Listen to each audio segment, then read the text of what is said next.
Welcome.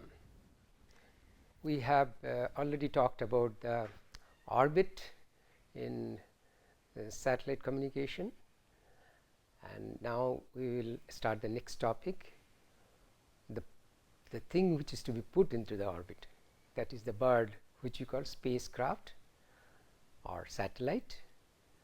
So, that part we will be discussing now. Now, this will contain certain descriptive matters which are not much useful to us communication engineers. So, therefore, I will show you some pictures and the descriptive part, and where the communication thing comes, we will go into little more detail, right. Okay. So, we start on the satellite communication systems space segment part. What we will cover in general, the subtopics will be the satellite bus, the payload, the antenna, and in the environment in which this satellite or spacecraft will be functioning, and obviously there will be certain reliability requirement. Now, in the satellite bus, it is the bus which carries the payload. So, basically our requirement is the communication payload. The payload can be remote sensing, can be meteorology, can be scientific. In our case, it is a communication payload. Earlier we have called it a repeater, a microwave repeater. So, let us see what is this bus which carries this payload. Satellite bus is a platform that supports the payload operation reliably throughout the mission life. That is very important. The payload has to operate reliably, that means within the specification and throughout its life, which is set at the beginning. So, this communication payload will be carried by a system which is called satellite bus, or it can be called a platform. What are the contents of the platform? What could be the functions of this satellite bus? Let us look at it. Now, the first function could be obviously to maintain the position and orientation of the satellite towards the surface area. In our case, communication, if it is from Earth to Earth, our surface area will be Earth.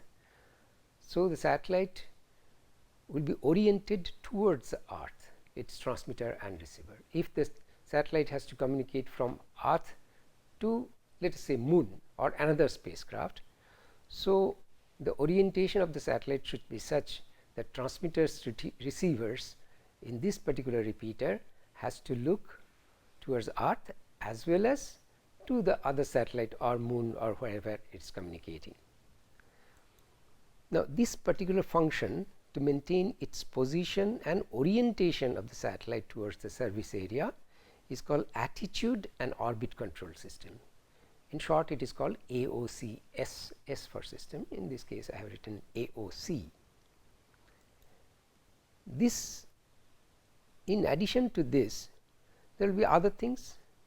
Now, to maintain its position and orientation, we need to give thrust to keep the satellite and maintain its attitude and orbit, because we have seen that satellite orbit and satellite in the orbit may be perturbed due to other forces acting on it. So, this subsystem is called propulsion system. This propulsion system provides the thrust to the satellite to maintain its attitude and its orbit, that is its particular position. Then other functions, one of the very important function is to provide the status and health of the subsystems to the ground monitoring station. Ground monitoring station should know how the satellite subsystems are functioning, how their health is. And of course, if the health is not proper or during the operation it may have to be adjusted. So, the satellite bus, one of the function is to accept the command from the ground control and execute them in order to meet the performance requirement of the subsystem. So it has to have a receiver which will receive the command from the ground control and execute those commands, like you have to deploy the solar panel, or you have to orient the antenna, you have to adjust the orbit. So all those commands have to be executed, and then it has to, of course, it has to support the ground station to track where it is. It has to provide a support. That is very interesting. It can provide a support to the ground system to track where it is, so that ground system know which direction the command has to go, how fast the command has to be sent, how many millisecond or second earlier the command has to be sent, etc. So these three functions is telemetry, tracking, and command. In short, it is called TTC system: telemetry, tracking, and command. Though each of these are separate functions, but they are put as one single subsystem, TTC. And you can observe that this definitely has some communication part of it. So we will concentrate a little more on this subsystem. What are the other functions? The other function is to provide, obviously, the primary and secondary DC power to the subsystems and electronics, both in the satellite bus as well as in the payload. So the power is one of the critical thing, and of course the power has to be mainly it is drawn from the sunlight, solar energy. So there has to be a primary or raw power, and that has to be stored, as we have seen some cases that eclipse or shadow may come, solar energy may not come. So it has to be stored in a battery, and then it has to be regulated. So all these functions are done by a power system. But then you see satellite is facing sun, some other side it is facing the cold sky. So there is a great temperature difference, and inside also satellite there are certain circuits which are carrying heavy current, which might dissipate some current, so it may heat it up. Now inside the satellite, at that environment, it is vacuum, so therefore there will be certain thermal adjustment that has to be done. So to maintain the temperature of the different systems in the bus and the payload within its operating range, all the circuits, electronic or mechanical systems, will have certain temperature range of operation. So within that range, if it is to be adjusted, the subsystem which functions for that is thermal system. And then of course the primary thing is to hold the satellite, all these electronics, all this mechanical thing, the chemical thing, everything has to be held. So to provide the mechanical and structural support to the satellite during the orbit raising, when it is being launched, we have seen how orbit raising is done by giving different velocities at different locations, and during the normal operation where the orbit, if it is perturbed within the station keeping box, it has to be adjusted back to normal location. So during its normal operational life, the structure has to support. So it's the structure system. So now with this we can repeat the same thing. The satellite bus is the platform that supports payload operation reliably throughout mission life, and now the satellite bus contains AOCS, attitude and orbit control system, TTC, telemetry, tracking, telecommand system, power, propulsion, thermal, structure. Each of them are important, but we will go briefly for some of them and a little more detail in some of them based on our basic requirement of the communication. And this whole satellite bus is holding the payload, and payload is what? It is the microwave repeater and the antenna. So that also we will be discussing in this, and also the whole satellite bus and payload together, they will be operating in a particular environment. We will be discussing about that environment also. So today we are discussing on the satellite bus. So let us start with AOCS. AOCS is attitude and orbit control system.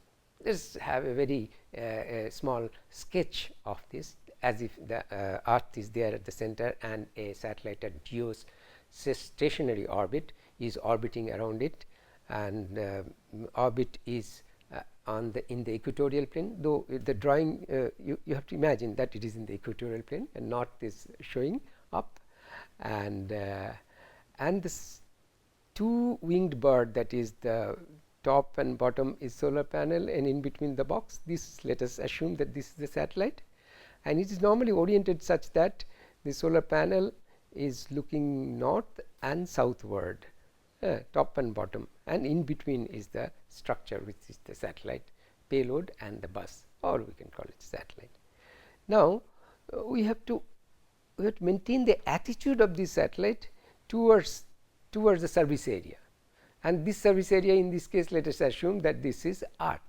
So from Earth we will receive the transmission, and to the Earth we will transmit back. So that means the orientation of the satellite face, which does the repeater communication, has to be towards the Earth. If that repeater, which contains the antenna, it looks some other direction, it will not be able to communicate with Earth. So therefore this has to be maintained in its position. So let us try to define certain axis of this particular body, which is a satellite. Let us make it 3 axes. So attitude control needs to sense the spacecraft orientation towards Earth and then control the orientation in case of error. These 3 axes of the satellite are: one is roll. You see, the satellite is orbiting in this dotted line, which is orbit, and tangential to the orbit we can put an axis on which satellite may roll. Now this roll thing is coming almost from the ship or aircraft type of axis orientation. You can see if it rolls, then it will, the solar panel will move like a fan, like this, in this direction. So roll axis is satellite is orbiting and tangential to the orbit, the direction the satellite is moving, that direction is the roll axis. Now if the roll axis is slightly changed, axis is not exactly tangential to that, the face which is looking towards the Earth also will change. So therefore this roll axis has to be maintained properly. So let us see another axis, which is pitch, which in this case the 2 solar panel and the straight line you have put, which is perpendicular to the roll axis or perpendicular to the orbital plane of the satellite, is the pitch axis. So around the pitch axis, if the satellite rotates, then the body of the satellite, the face which is facing towards the Earth, also will move east or west. So that will move away. So pitch axis is important, roll axis is important. Try to see the roll axis movement will make something like north south movement, and pitch axis disorientation, east to west movement. And there is one more axis which is pointing to the Earth, that is called yaw axis. So in that yaw axis, as if the satellite can, if it is around the yaw axis, satellite will rotate like this fan in other direction. So yaw axis is satellite center point is pointing to the center of the Earth. If you remember that in case of communication we have said, or in case of orbit we have said, there is a sub-satellite point which is connecting, which is falling on the surface of the Earth from the center of the satellite and the center of the Earth. If you draw a line, so that line is the yaw axis line. So now we have defined the 3 axes of the satellite: roll, pitch and yaw, and we have to maintain them exactly proper position, so that this axis in proper position, which are perpendicular to each other, so that the face of the satellite, which has the repeater antenna, is facing towards the service area of the Earth. Okay. So how do you do it? Orientation of the satellite may change with time because of other forces acting on it. So it has to be monitored and it has to be corrected. Now that means satellite has the dynamics, it is changing. because certain forces are acting on it, and we have to adjust that. So, first we have to sense which direction it has moved, with respect to the ideal 3 axis position, whether is there any change. So, we will put certain sensors, and those sensors will give the output to a onboard system or may send it down to the ground system to know with respect to the ideal reference whether is there any disturbance or error has come or not. And if there is error, ground system or onboard system will give the command in the opposite direction to adjust the error and make the error 0, as near to 0 as possible. Those are done by actuators. These are termed as actuators. We will see what are those things detail. So, this is the a closed loop system. You can see the satellite positions are sensed, and then with the controls command adjustment is done, and those command gives command to the actuators which adjust the satellite orientation. This is very briefly the function of the AOCS. Now, how do we sense this? On the background of the dark sky, satellite is seeing dark sky, and there is Earth, and Earth is a bright object. Obviously, dark sky, Earth is a bright object, whether you sense it in terms of visible light or even in infrared. So, the boundary of the Earth can be used as a reference. So, Earth edge is sensed using infrared through symmetrical slits, so that only a portion of the Earth disk across the center is traced. Let us see. This is a sketch. This is the edge of the Earth. At the satellite there is a sensor, there is a lens before the sensor, and this is shown that in a right angle slice is there. In that it is shown that there is a projection on there are 2 slits, and there is a IR sensor detector. In the other angle it can be seen, this IR sensor will be seeing the boundary of the Earth. On that there are 2 slits are cut, and in that it can see the up to edge of the Earth to other edge of the Earth. Now, if it is oriented properly, then a electronic circuit can sense that these 2 slice can be converted into a scan reading, and it can show the duration of the scan reading is same if they are symmetrically placed. In this case, pitch axis is perpendicular to the nadir point. You remember the definition nadir. Nadir is from satellite towards the Earth, if you directly see. So, if these 2 slits through which the Earth edge is being seen is same in dimension, or by electronic circuit it can be converted into 2 duration of constant voltage, then it is perpendicular. But then if the roll axis is moved a little downward or upward, then one part of the slit will see a smaller portion of the earth edge, the other part will see a larger portion of the earth edge. So, if there is a mismatch between these 2 slits, or when it is converted into voltage or a waveform, you can see that 2 rectangular waves can be different, they are not matching, then obviously there is a error. That means the roll axis has changed. So, pitch axis is not perpendicular to nadir. So, 2 orthogonal slits required to monitor the roll axis and pitch axis together. One is horizontal pair, another is a vertical pair. But then there are instead of 2 pairs you can put curved slits. So, it can be drawn like this, 2 curved slits, and this angle phi 1 is from the center point, that is the equatorial point, that is the center point to the slit, that is phi 1. Similarly, center point to the other end of the slit is phi 2, and in the northern part similarly phi 3 and phi 4.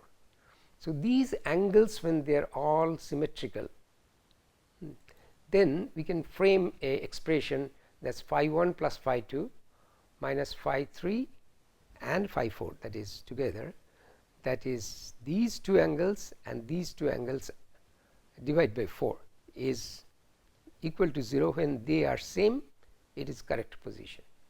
When they are not same, one of the slits have gone upward, so that side angle is more and the other side angle will be less. So, therefore, it will be not equal to 0. So, that is the error. Similarly, we can with the same slits phi 1 minus phi 2 if we put, and minus phi 3 minus phi 4 if we put, the other side movement also can be detected. There also, if it is equal to 0, then it is a correct position. If it is non-zero, there is a error. So, in this way, by cutting two curved slits, you can check the roll and pitch together, both axes can be checked. Okay.